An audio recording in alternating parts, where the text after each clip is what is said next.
Cek A, cek A.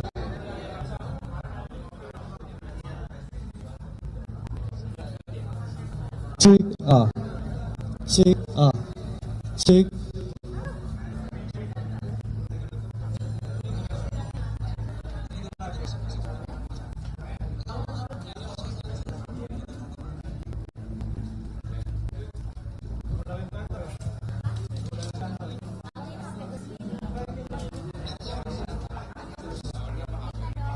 Cek A.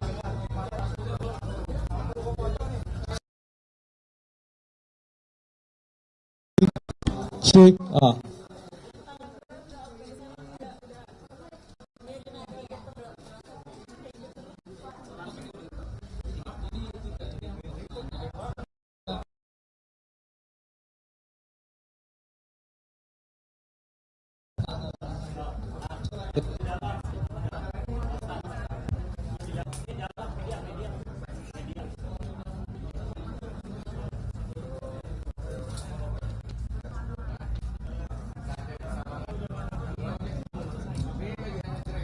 Cek A.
Tes 1 2 3 tes.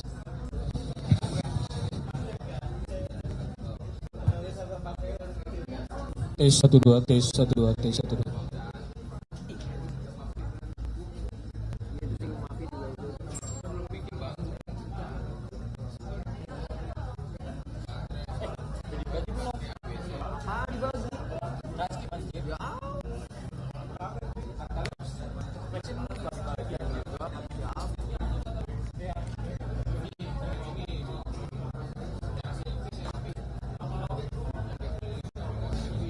Cek A.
Tes 1 2.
Nisa, Nisa apa ya? Oh iya ini.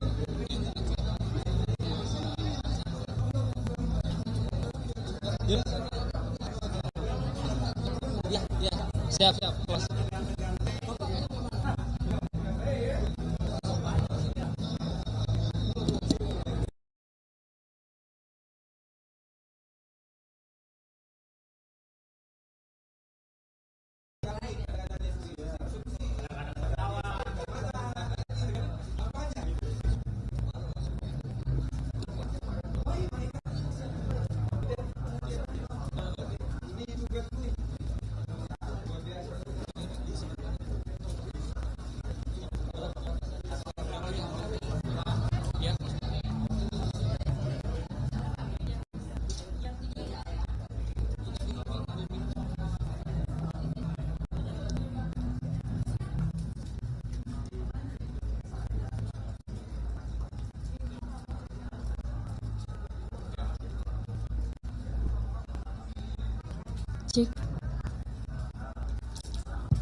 Cek.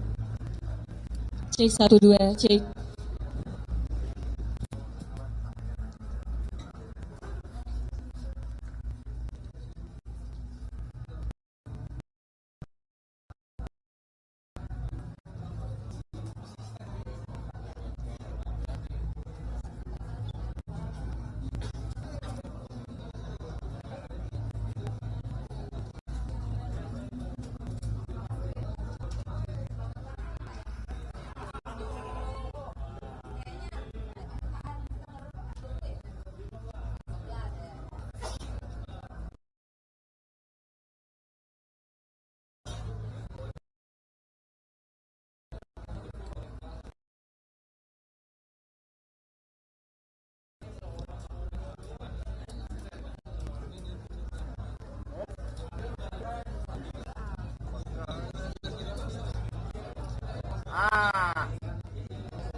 Yuk lampu yuk, lampu yuk.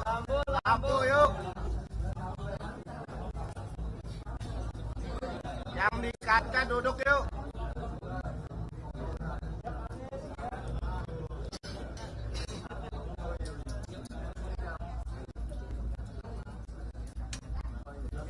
Baterai gua habis dari 4 bar ke 1 bar.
Bismillahirrahmanirrahim. Assalamualaikum warahmatullahi wabarakatuh.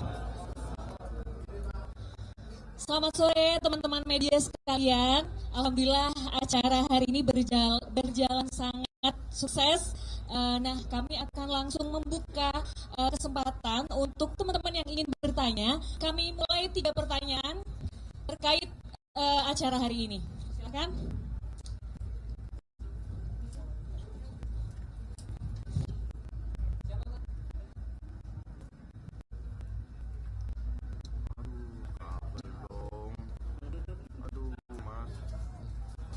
Izin Pak Anies, Assalamualaikum warahmatullahi wabarakatuh. Warahmatullahi wabarakatuh. Izin, nama saya Kurnia Ikhlasul Amal dari TV One, Pak. Tadi Bapak sempat berpidato tentang adanya mafia di Indonesia. Nah, ketika kelak Bapak terpilih menjadi presiden, bagaimana cara Bapak untuk memberantas mafia-mafia yang ada di Indonesia? Sama satu lagi Pak, kira-kira ada nggak sih tantangan di kontestasi pemilu ini melihat sudah ada nama-nama lain? Nah, tanggapan dari Bapak sendiri bagaimana?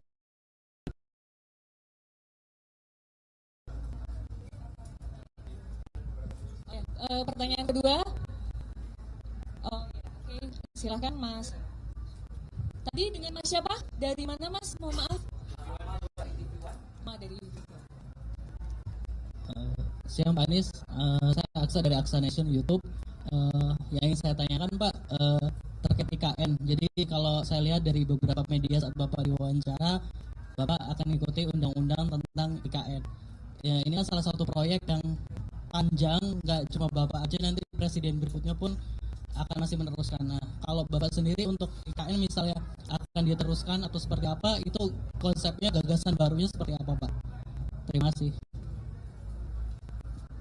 pertanyaan ketiga, silahkan teman-teman. Ada lagi? Baik. Ada lagi?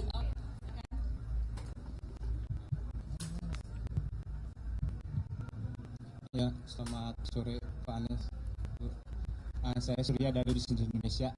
Ini kan bertepatan 25 tahun reformasi ya. Mungkin ingin tahu refleksi Pak Anies 20 tahun reformasi kita kemana. Mungkin dari sedikit dari demokrasinya dan ekonominya gitu sih Pak. 3 pertanyaan dulu, silahkan Bapak. Gini, yang soal IKN sudah sering jawab, terus saya lewat aja, nanti kapan-kapan saya jelasin lebih banyak lagi. Nah, berulang-ulang itu aja terus. Kemudian yang kedua, soal bagaimana. Nomor 1, harus mengakui ada mafia di dalam sektor-sektor yang mempengaruhi hajat hidup orang banyak. Ini bukan masalah baru bagi umat manusia. Di negara-negara lain kita pun menyaksikan, bahkan di beberapa negara dibuatkan undang-undang khusus untuk bisa memberantas mafia. Jadi langkah pertama adalah mengakui eksistensinya, fakta itu ada, kemudian dilakukan satu peraturannya. Yang kedua, deretkan orang-orang berintegritas yang berani, yang kemudian secara sistemik dan sistematis memerangi mafia itu. Dan saya ingin sampaikan kepada semua yang hari ini bekerja di berbagai sektor yang mungkin tidak menyadari bahwa kegiatannya sebenarnya adalah benalu bagi Republik ini. Misalnya, tadi saya sampaikan contoh terkait dengan pupuk, terkait dengan peradilan, terkait dengan pertanahan. Banyak yang sekarang berada di sektor itu belum tentu menyadari bahwa yang dimainkan sesungguhnya adalah sebuah aktivitas mafia. Nah, bagi mereka saya minta untuk mulai sekarang mereview kembali. Jangan sampai kita termasuk rombongan atau yang bisa berstatus mafia itu. Yang kedua, bagi negara, aturannya, orangnya. Dan harus ada kemauan politik. Kalau ada kemauan politik bisa dibereskan. Tapi kalau tidak ada kemauan politik, sulit. Karena urusan seperti ini membutuhkan sikap yang tegas dari yang paling atas. Kalau yang paling atas tidak menempatkan ini sebagai prioritas, maka jangan harap ini bisa selesai.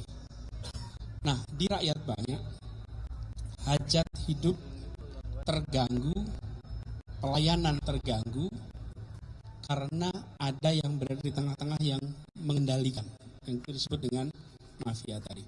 Dan ini beroperasi banyak. Jadi saya berharap dengan kita menegaskan bahwa ikhtiar perubahan ini salah satunya adalah pemberantasan mafia, maka publik bisa tahu kemana arah perubahan yang mau kita bawa. Ini pada pertanyaan ketiga.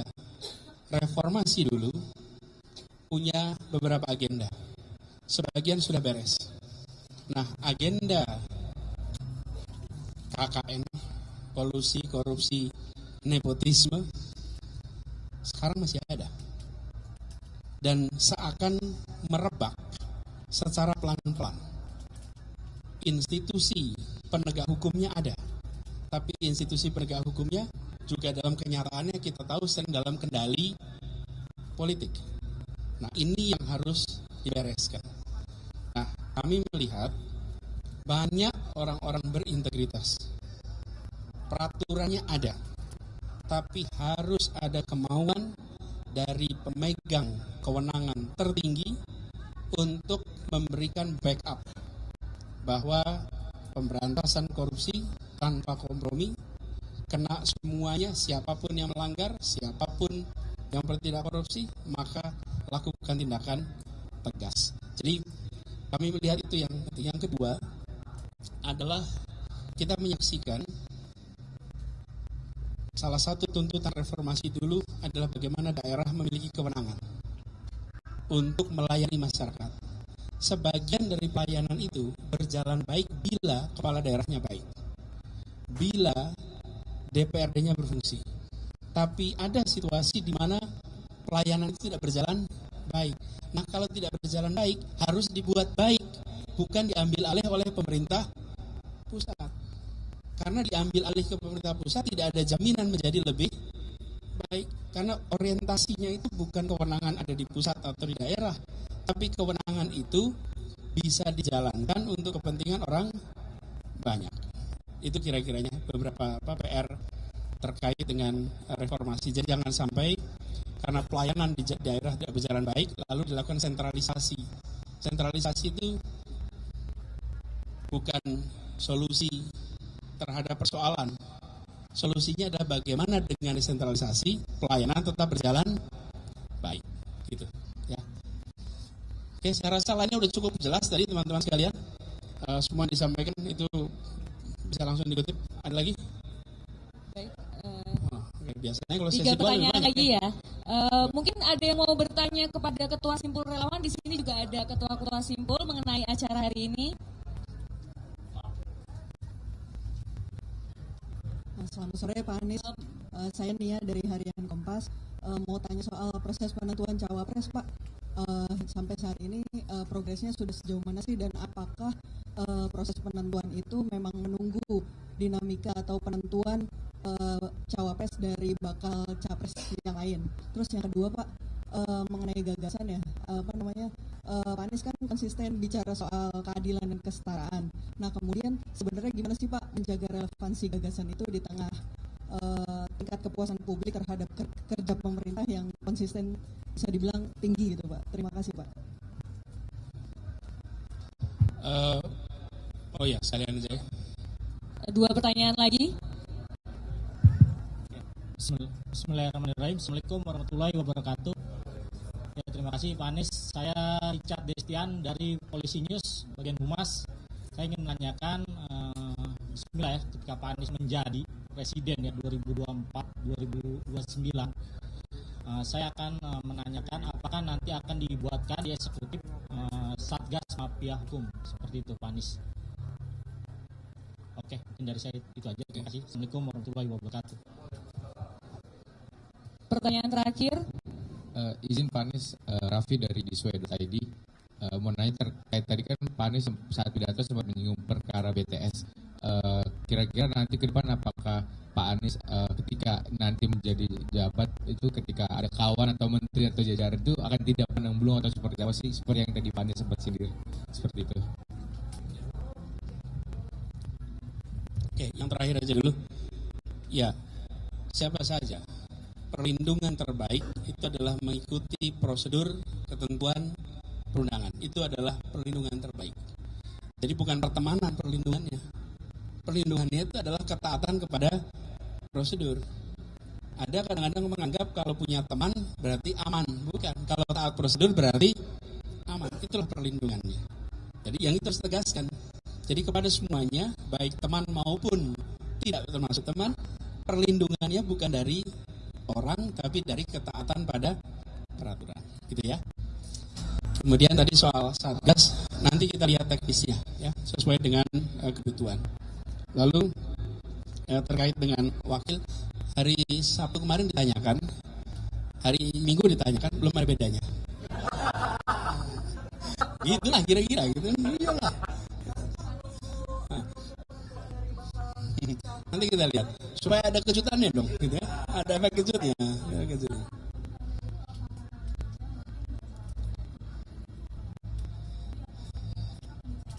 Kalau dikasih kriteria sekarang, kemudian nggak lagi kejutan dong, bener nggak?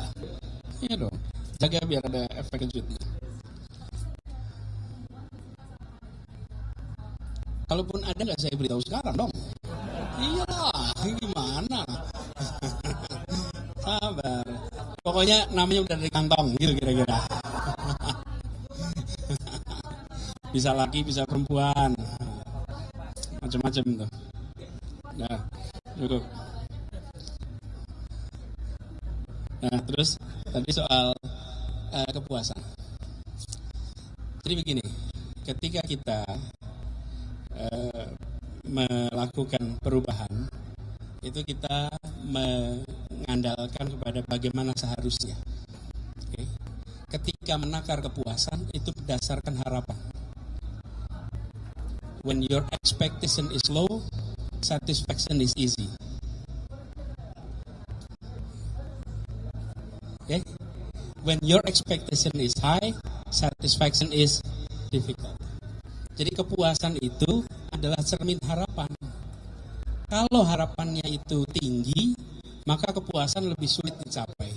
Kalau harapan itu rendah, kepuasan mudah dicapai. Dan saya merasakan masyarakat Jakarta ketika saya tugas, ini masyarakat dengan ekspektasi yang tinggi sekali. Betul nggak Jakarta ini? Kritis, membandingkan dengan tempat lain. Jadi saya sering bilang, kalau di Jakarta, ekspektasi itu bisa menggambarkan standar yang tinggi. Karena penduduk di Jakarta punya ekspektasi yang tinggi atas pelayanan pemerintah. Tapi kalau kita bicara tentang keseluruhan, belum tentu. Pengalaman dulu saya pernah bikin survei kira-kira tahun 2010, pertanyaan tentang pelayanan kesehatan pendidikan, itu tinggi sekali. Ternyata baru untung sekarang sudah bisa sekolah SD, dulu nggak bisa Pak. Padahal nggak bisa SMP, tapi alhamdulillah disyukuri. Nah itu yang saya maksud, ketika kita mendorong perubahan, karena kita mendasarkan kepada cita-cita, kepada keinginan untuk memperbaiki. Kita ketemu dengan publik yang puas dengan kondisi karena harapan dia. Nah harapannya belum tentu sesuai dengan cita-cita Republik. Nah yang kita mau dorong itu. Jadi saya rasa kita diarahkan atau kita mengarahkan diri pada pencapaian target-target objektif, target perubahan yang substantif, bukan sekedar untuk memenuhi harapan. Saya beri contoh, para petani yang saya ajak obrol soal pupuk, itu ketika ditanya bagaimana, awis nerimo ing pandum gitu. Jawabannya begitu, dianggap ini sebagai sudah dari dulu begini, sudah dianggap lagi sebagai masalah. Dari dulu ya pupuk ya susah, dari dulu ya kami, jadi tidak dianggap sebagai hal harus diselesaikan. Kalau dia ditanyain, belum tentu dia akan menjawab tidak puas. Tapi kita yang bisa menilai lebih luas, kita menemukan, wah ini repot kalau dibegini terus. Sebagian dari masalah yang dihadapi bangsa kita sudah menahun saking menahunnya sudah tidak dianggap lagi sebagai masalah, sudah dianggap sebagai kenyataan, kewajaran, sehingga tidak perlu dibayangkan sebagai agenda harus dikoreksi. Justru itulah kami sekarang merasa perlu disadarkan nih. Tadi saya berikan analogi kata yang dimasukkan ke dalam itu, bagi kata itu ketika airnya naik pelan-pelan suhunya, dia tidak menganggap itu sebagai masalah, tahu-tahu sudah melepuh.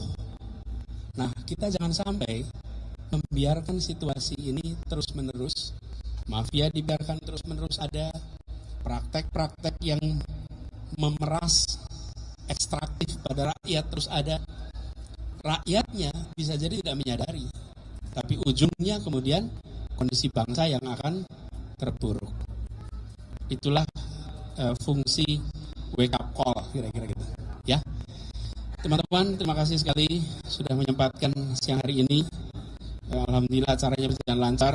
Saya ingin sampaikan apresiasi kepada Mbak Tata Prapti, Ketua Panitia, dan semuanya, Bang Laude, kemudian Bang Ramli, Bang Sahrin yang sudah menyiapkan semuanya, dan seluruh relawan. Saya apresiasi karena satu tepat waktu, 1 jam selesai, 1 jam setengah selesai, sehingga ini adalah satu event yang kita berharap bisa menjadi contoh ke depan. Kalau bikin program on time, selesainya efisien, sesudah itu bisa berkegiatan di tempat lain. Ya, dan ini juga doorstop atau wawancaranya juga efisien seperti sekarang. Makasih buat semuanya, terima kasih. Sampai jumpa di acara berikutnya. Selamat siang, Assalamualaikum. Terima kasih Bapak, Pak Anies Baswedan, dan semua ketua simpul relawan yang hadir di sini, dan juga teman-teman media. Terima kasih banyak.